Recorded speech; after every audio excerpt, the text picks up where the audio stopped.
pababa na tayo. Ayan, hindi ko masama si Captain kasi shy siya, pero ang name niya is Jasmine. Ayan. Magaling siya. Na-divert niya. At may divert yung mga flights before us, pero siya walang problema. Galing. Kaya nag-video na finally. Yan, maganda at gwapo. Lalo na to, parang Alden at Rodriguez o si Harry. Ayan, wag na natin kunin yung apelyido eh. Baka mas stalking yun. Thank you. So, yan, akala ko pang ano to, pang PWD yung pala hindi. So, dito na pala talaga yung baba. So, ayan siya. Ang aeroplano. Pa-aeroplano. Ayun na, na-excite na ako. First time ko dito sa Francisco Bangoy.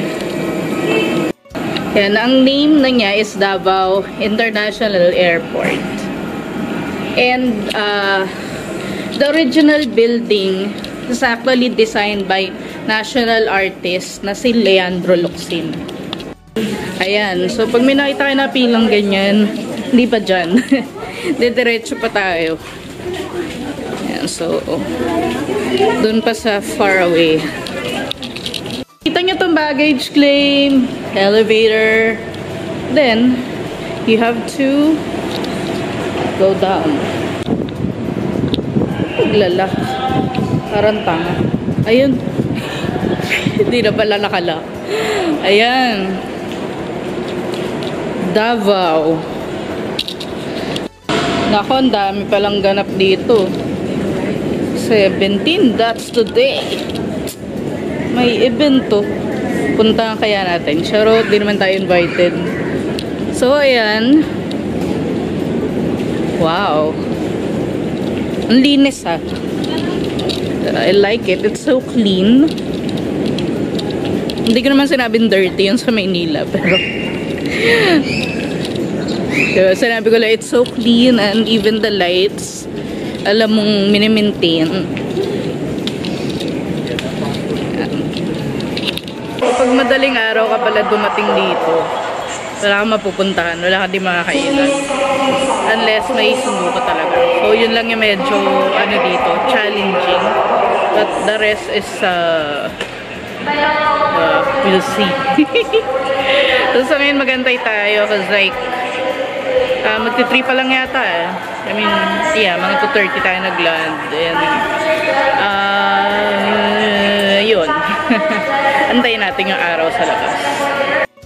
Yan folks, so no choice.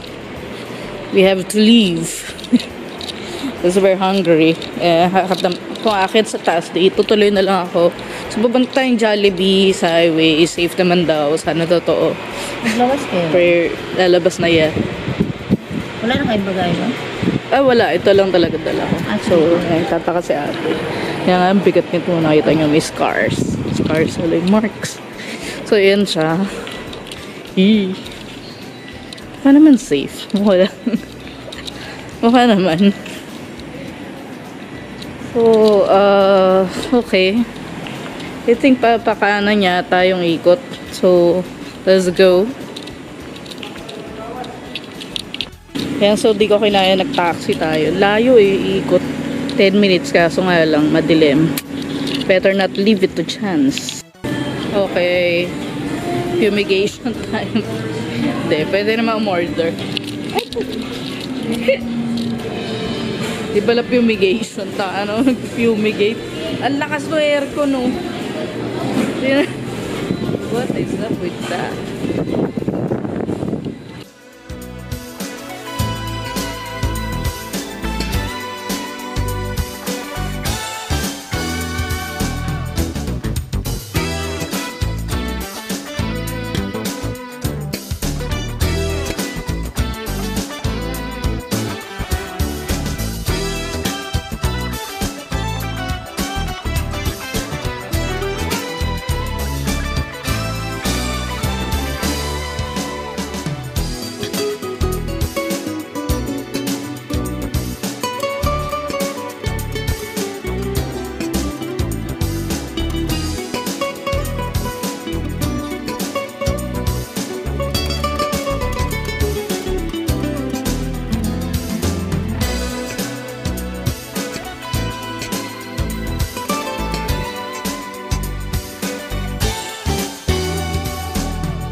Ayan, so nakasakay na tayo ng bus.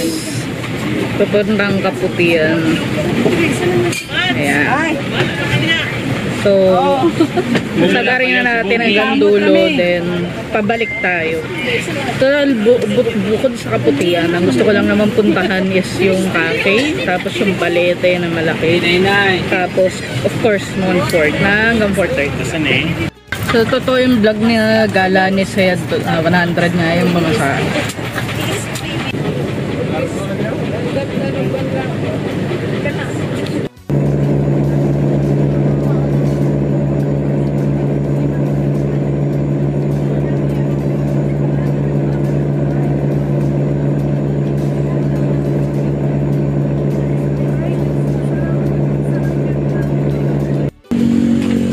Ito yung mga baw-baw, 15 isa. But of course, it's punuan. So, I don't think isasakay ka nila kung ikaw lang. But, ayan. Pero since yung mga medyo mas advanced in age sa atin, naglalakad. Maglakad na rin tayo. Na kaya naman kung di tayo maglakad, diba? Ayan, pwede rin kayo mag-abal dito. Kanina may mga abal na wala. Anyways, hindi naman ganun kalayo. Mga 10 minutes. So, pag panda kayo katulad ko, mga 10 minutes. Papunta dun sa beach park. So, lakarin na natin para makatipid. So, yan, okay lang nagkamali tayo. At least nakita natin tong magandang simbahan. Ang Santo Niño Parish. Grabe, no? Ganda nung shape niya. Ayan. No?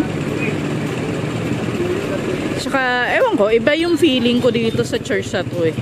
Medyo paano kasi siya paakyat, medyo pagod ako. Kasi nga, medyo kulang tayo sa tulog. So, sadly, hindi natin siya mapupuntahan ng malapitan.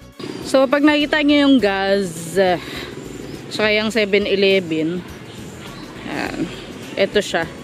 Didiretsuhin nyo, and yun yung papuntang Pantalan, which is yun yung sinasakyan papuntang Talikod Island.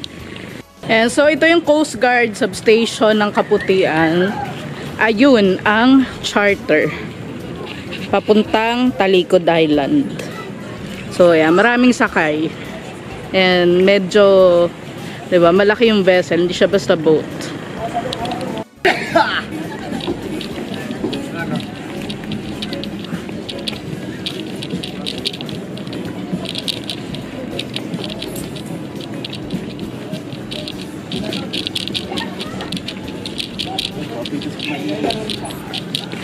Ini lang ma'am.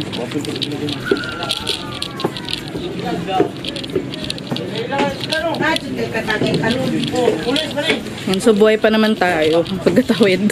May ako na ganito. Ayan, so ang in-expect ko kasi yung parang maliit lang na boat. So ano pala siya? Hindi ko alam yung tawag sa ganitong, definitely hindi siya barge, diba? Ang naisip ko yung mga vinta eh, pero alam natin yung vinta, iba may sails siya. Pero yung laki, para siyang ganyan.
Ilang taon na tong Balete dito?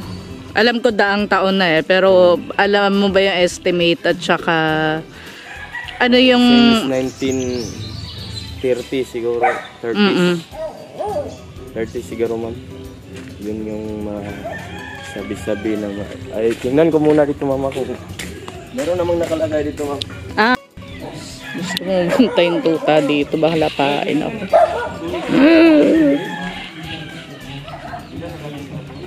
Yun lang. Sa may Balete pala. Ang daming aso ni Manong. Like super dam. Walang payat. Ayan, so dito ikot sa gilid.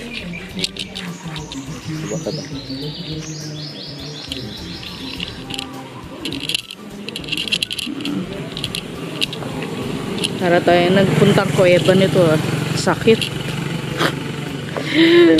Yan, so sa gilid makikita natin merong mga ganyan. Para saan yung ganyan? Dati talagang ganyan ma'am kasi meron naging yung hindi pa nag-pandemic ma'am, marami talagang pumupunta-punta dito.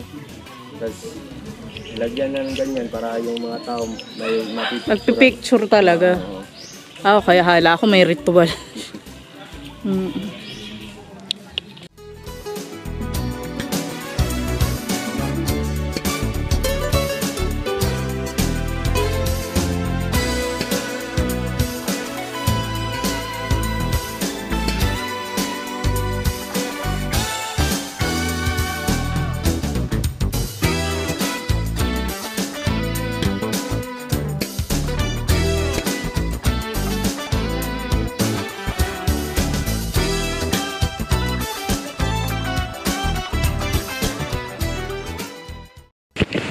Ayan, so pupunta tayo ngayon sa Isla Rita.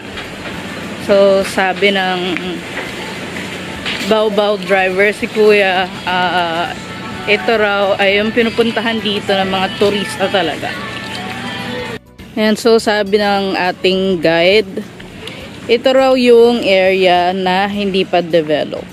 Pero eventually na-develop. Yes.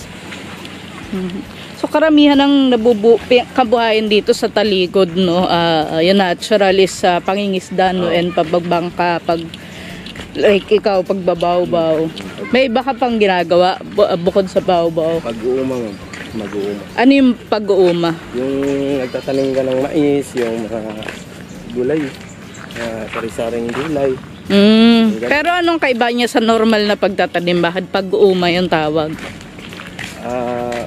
Yan talaga ang hanap buhay namin, pag-uuma talaga. Yun talaga. Yung hindi pa kami nag-drive, pag-uuma talaga yung hanap buhay. So pagtatanim din siya, iba lang yung tawag sa inyo? Pagtatanim din yan. Okay. So, ayan. May ispatan nyo agad dyan. Yan ang bahay ng may-ari. At doon naman sa banda doon, ang redundant. Yung pinaka-resort. May ano yun, entrance fee. Entrance 200. Magkano entrance? 200.